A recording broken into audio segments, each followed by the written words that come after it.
Selamat berjumpa anak-anak dengan Pak Wono di dalam pelajaran matematika, khususnya matematika kelas 9. Di video tadi sebelumnya anak-anak sudah menyaksikan video pendahuluan saya berkaitan dengan teknik pembelajaran yang nanti anak-anak akan peroleh selama masa pandemi. Jadi sekali lagi, di masa pandemi nanti pembelajarannya tidak seperti saat kondisi normal, jadi nanti banyak berkaitan dengan video, tugas yang nanti semua fasilitas itu akan berada isinya di Google Classroom, sehingga anak-anak mohon maaf bagi yang belum bergabung di Google Classroom khususnya matematika, mohon segera masuk di grup kelas itu, karena semua tugas, semua tagihan, semua materi ada saya taruh atau saya tuangkan di Google Classroom yang ada di fasilitas Google. Oke, di pertemuan pertama kali ini, di minggu pertama ini, mohon maaf, mungkin nanti di pertemuan berikutnya tidak seperti yang saat ini anak-anak laksanakan. Di pertemuan pertama ini, di minggu pertama ini, saya masih menggunakan video pembelajaran dalam bentuk PowerPoint. Nanti untuk pertemuan berikutnya saya akan menggunakan materi yaitu dengan sistem luring, ada daring, ada luring. Jadi biar anak tahu daring itu apa. Daring itu adalah pembelajaran jarak jauh yang fasilitasnya menggunakan online. Tapi kalau daring itu online, kalau luring berarti nanti offline. Artinya nanti Bapak Ibu Guru yang menggunakan luring atau offline menyediakan beberapa LK, jadi menggunakan paper LK yang nanti tagihan atau tugas itu akan di-share di JB Class bagi Bapak Ibu yang menggunakan JB Class. Tapi khususnya untuk saya, nanti tugas-tugas dan tagihan-tagihan itu akan saya tuangkan dalam Google Classroom. Oke. Sebelum kita berlanjut ke materi, saya akan menyampaikan sedikit materi informasi berkaitan materi atau bab-bab apa saja yang nanti anak-anak akan pelajari selama semester ganjil dan semester genap. Khususnya untuk matematika nanti selama anak-anak kelas 9 hanya belajar 5 materi atau 5 bab. 3 bab berada di semester ganjil dan 2 bab berada di semester genap. Apa saja yang akan kita pelajari? Yaitu yang pertama berkaitan dengan bilangan perpangkatan. Mohon maaf, di situ tulisnya bilangan berpangkatanan. Itu ya. Jadi mohon maaf ada kesalahan dalam pengetikan. Maksud dari tulisan itu adalah bilangan berpangkat dan bentuk akar. Kemudian materi yang kedua itu bab 2-nya berkaitan dengan persamaan dan fungsi kuadrat. Kalau dulu waktu di kelas 8 anak-anak belajar yaitu bentuk kuadrat dan memfaktorkan. Jadi kalau dulu waktu di kelas 8 belajar bentuk kuadrat, tapi kalau nanti di kelas 9 namanya bentuknya persamaan kuadrat dan fungsi kuadrat. Fungsi kuadrat itu adalah gambar grafik dari persamaan kuadrat. Kemudian materi yang ketiga nanti yang anak-anak akan pelajari adalah bentuk transformasi. Transformasi di sini nanti anak-anak akan mempelajari berkaitan dengan rotasi, translasi, pencerminan atau refleksi dan sebagainya. Itu adalah materi-materi yang berada di semester ganjil, ada 3 bab. Kemudian di semester genap hanya ada 2 bab. Mengapa? Karena menurut rencana nanti anak-anak kelas 9 tetap ada ujian, tetapi ujiannya bukan ujian tingkat nasional, tapi ujiannya yaitu ujian levelnya provinsi, yaitu DIY, khususnya DIY. Jadi nanti khususnya untuk DIY ada ujian daerah namanya USDA daerah, itu tingkatnya provinsi. Fungsinya untuk apa? Yaitu fungsinya untuk mendaftarkan ke SMA atau SMK. sehingga nanti sistem pendaftarannya menggunakan nilai ujian tingkat daerah di bulan April. Nah, di semester genap atau semester 2, materi yang akan dipelajari nanti kongruensi dan kesebangunan, dan materi yang terakhir bangun ruang sisi lengkung. Nah, dulu waktu di kelas 8, materi bangun ruang yang anak-anak sudah pelajari bangun ruang sisi datar. Nah, sisi lengkung itu apa aja? Nanti bola, tabung, kerucut, itu yang akan kita pelajari. Nah, ini berkaitan dengan materi-materi yang akan anak-anak pelajari selama semester ganjil dan semester genap. Nah, berikutnya kita akan menginjak bab pertama, yaitu berkaitan dengan bilangan berpangkat. Itu materi pertama. Nah, tujuan pembelajarannya, kita mengapa belajar bilangan berpangkat? Nah, yang dimaksud atau harapan dari pelajaran itu nanti anak-anak bisa menuliskan bentuk perkalian menjadi bentuk bilangan berpangkat. Yang kedua, kemudian anak-anak bisa menentukan nilainya atau hasilnya jika ada sebuah bilangan dipangkatkan. Kemudian tujuan pembelajaran yang ketiga apa? Yaitu sifat. Artinya anak-anak bisa mencari sifat-sifat perkalian yang ada pada bilangan berpangkat. Jadi nanti sifatnya baru yang perkalian.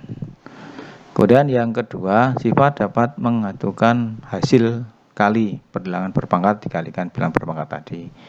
Dan tujuan pembelajaran yang pertemuan ini yang terakhir adalah siswa dapat mencari sifat dari jika ada bilangan berpangkat dipangkatkan kembali. Jadi nanti tujuan pembelajaran pada pertemuan awal ini ada 5, yaitu sifat dari perkalian bentuknya dari bilangan berpangkat itu apa, kemudian siswa dapat menentukan hasil bilangan berpangkat tadi dikalikan bilangan berpangkat, kemudian bentuk perkalian dari bilangan berpangkat. Jadi jika di situ ada suatu bilangan pangkat dipangkatkan kembali, hasilnya akan seperti apa. Itu tujuan pembelajarannya. Nah, sekarang kita coba bahas arti bilangan berpangkat. Bilangan berpangkat itu apa toh? Nah, ternyata bilangan berpangkat itu adalah ini. Bilangan berpangkat itu ternyata apa? Ini bilangan berpangkat itu ternyata adalah perkalian berulang. Nah, ini. Bilangan berpangkat itu artinya adalah bilangan perkalian yang berulang dari suatu bilangan yang sama. Jadi misalkan di sini adalah contohnya A berpangkat N. Artinya itu A-nya ada sebanyak N. Dalam matematika namanya ini faktor. Jadi kalau dalam bentuk perkalian, bilangan-bilangan ini atau huruf A ini disebut faktor. Nanti kalau bentuk operasi hitungnya penjumlahan atau pengurangan namanya suku. Nah, contohnya ini, misalkan ada 3 berpangkat 5. Di sini pangkatnya 5, berarti artinya ini ada bentuk perkalian dari 3 yang berulang sebanyak 5 kali. Jadi ini 1, 2, 3, 4, 5. Berarti di sini 3 berpangkat 5. Itu. Jadi yang namanya bilangan berpangkat sekali lagi itu ternyata hanya berupa bentuk perkalian berulang dari bilangan tersebut. Kemudian di sini ada namanya bilangan berpangkat itu atau komponen-komponennya ada bilangan yang dipangkatkan, itu namanya bilangan basis atau pokok. Sedangkan 5 sebagai pangkat itu disebut eksponen. Itu karena di atas bilangan pangkat. Tapi kalau nanti tulisnya di bawah membacanya sebagai indeks. Jadi kalau di atas 3 pangkat 5, kalau nanti di bawah namanya 3 indeksnya 5. Nah, kita yang akan mempelajari yang berpangkat. Jadi sekali lagi tolong dalam bentuk menuliskan perpangkatan yang jelas 3 pangkat 5 maka ditulis di atas, jangan ditulis 3 itu di sini 5. Ini beda nanti, berarti ini saya bacanya menjadi 35 atau bahkan 3 5-nya di bawah, ini beda lagi artinya. Jadi dalam bentuk lambang atau narasi matematika harus jelas posisinya. 3 berpangkat 2 dikali 3 berpangkat 3. Yang kedua bentuknya negatif 3 berpangkat 2 dikali negatif pangkat 3. Yang terakhir variabel Y pangkat 5 dikali Y pangkat 2. Kemudian kalau ditulis dalam bentuk penjabaran perkalian, 3 pangkat 2 berarti 3 kali 3. 3 pangkat 3 berarti bentuk perkaliannya 3 kali 3 kali 3. Sehingga ini ada berapa berulangnya? 1, 2, 3, 4, 5. Maka hasilnya 3 pangkat 5. Begitu pula yang di sini, negatif 3 pangkat 2 kali negatif 3 pangkat 3. Yang per pangkat 2 negatif 3 kali negatif 3. Yang pangkatnya 3. Negatif 3 kali negatif 3 kali negatif 3. Berarti negatif 3-nya ada 5. 3 per 5. Kemudian di situ Y berpangkat 5 dikali Y berpangkat 2. Yang Y berpangkat 5 berarti ini ada 5. Yang berpangkat 2 ini ada 2. Sehingga keseluruhannya dihitung 1, 2, 3, 4, 5, 6, 7. Yaitu Y berpangkat 7. Itu untuk yang hasil perkalian bilangan berpangkat. Nah, sekarang menentukan hasil. Nah, di sini. Sekarang dari bilangan berpangkat tadi, ini ada soal dalam bentuk tabel, di mana soal yang pertama 2 berpangkat 3 dikali 6 berpangkat 3 dikali 6 berpangkat 2. Yang berikutnya 4,2 berpangkat 2 dikali 4,2 berpangkat 3. Yang terakhir 7 pangkat 4 dikali 7 pangkat 2. Nah, itu hasilnya. Monggo anak-anak silakan diisi, dikerjakan. Kemudian nanti kita diskusikan.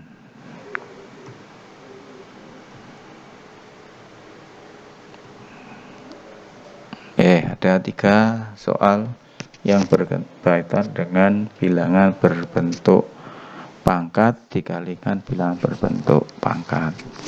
Monggo kita cari anak-anak. Yang pertama berkaitan dengan 6 berpangkat 3. Berarti ini hasilnya, berarti 6 berpangkat 3 berarti apa anak-anak? Berarti 6 dikali 6 dikali 6. Kemudian yang 6 berpangkat 2, kalau 6 yang berpangkat 2 berarti gimana? Berarti 6 dikali 6 dikali 6. Berarti ada 6 berpangkat 5. Kalau yang ini 4,2 dikali 4,2 dikali 4,2 dikali 4,2 itu ya, dikali 4,2. Berarti ada berapa anak 4,2 nya? Berarti 4,2 ada 5. Yang terakhir berarti 7 kali 7 dikali 7 dikali 7 dikali 7 kali 7. 7-nya ada berapa anak itu? Ada 7 pangkat 6. Nah, ini berkaitan dengan bilangan berpangkat dikali bilangan berpangkat. Nah, sekarang kalau bilangannya pecahan, gimana anak-anak ini? Nah, kalau bilangannya pecahan gimana? Kalau bilangan pecahannya berarti sepertiga dikali sepertiga, karena ada pangkat 2 dikali sepertiga kali sepertiga dikali sepertiga dikali sepertiga dikali 1/3. Berarti ada berapa anak itu? Berarti sepertiganya ada 7.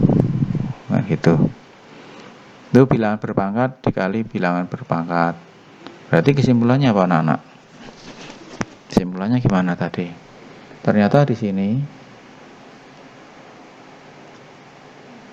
yang ini contohnya aja yang masih ada di atas ini, ternyata sepertiga berpangkat 7, ternyata 7-nya itu dapat dari mana anak-anak?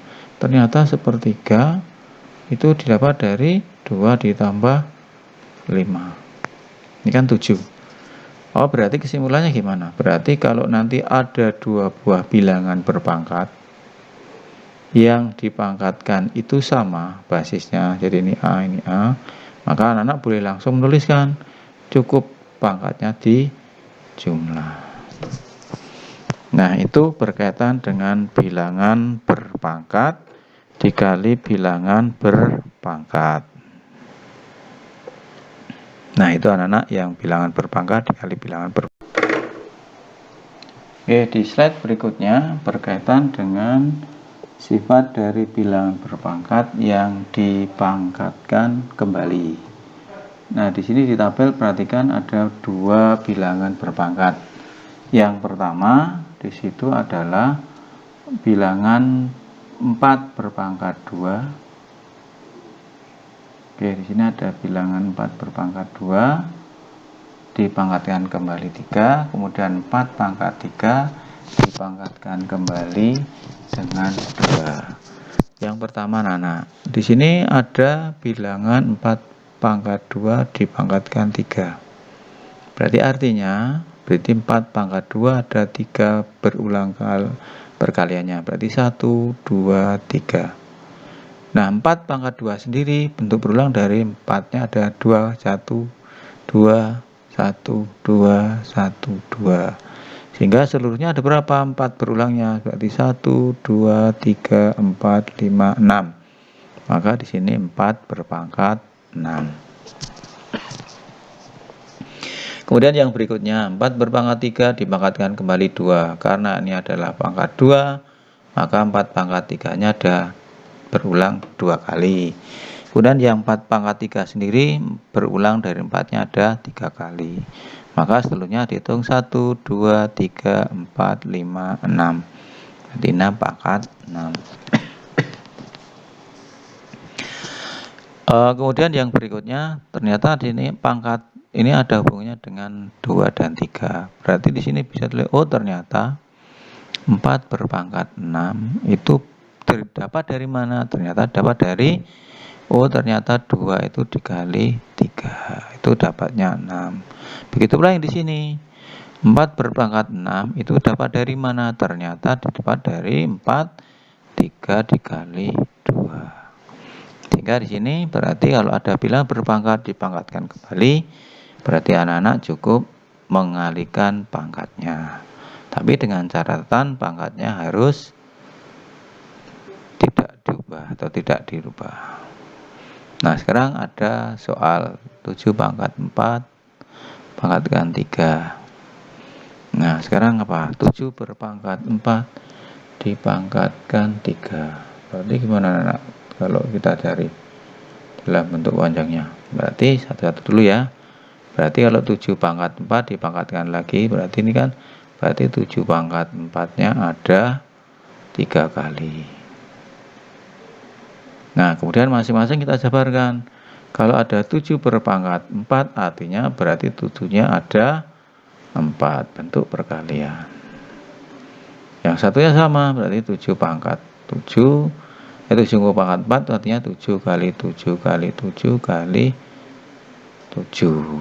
Yang terakhir 7 pangkat 4, berarti 7 kali 7 kali 7 kali 7. Oh, berarti karena ini bentuk perkalian berulang dari 7, pasti jawabannya 7 pangkat. Berarti pangkat berapa? Ada 12. Nah, ini bisa juga gini anak dapat, oh ternyata 12 itu dari mana toh? Oh, ternyata 12 itu ternyata dari hasil kali 4 dengan 3. Itu boleh anak.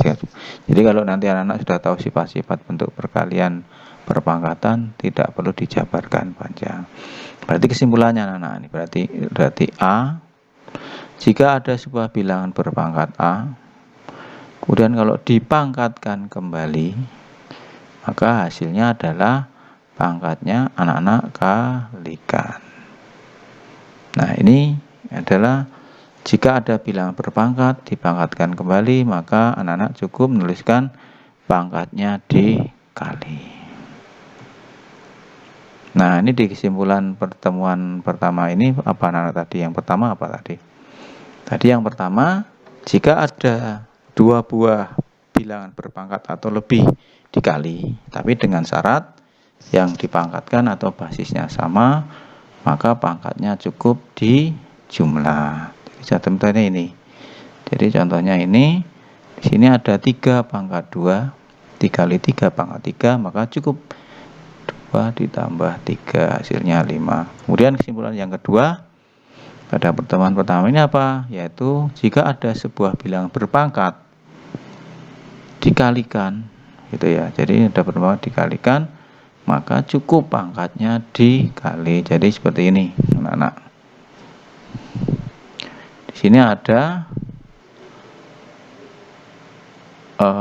ini 3 pangkat 2 dipangkatkan kembali 3, maka cukup 3 pangkat 2 dikali 3, hasilnya 3 berpangkat 6. Nah, itu untuk pertemuan kali ini cukup sementara, cukup itu. Nanti di pertemuan berikutnya kita sambung.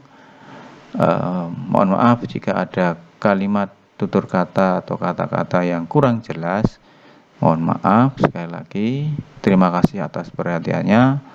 Selamat belajar untuk materi pelajaran yang lain. Jaga kesehatan, jaga imunitas anak-anak. Semoga selalu tampil kesehatannya prima, sehingga kita terjauh dari virus corona. Terima kasih atas perhatiannya.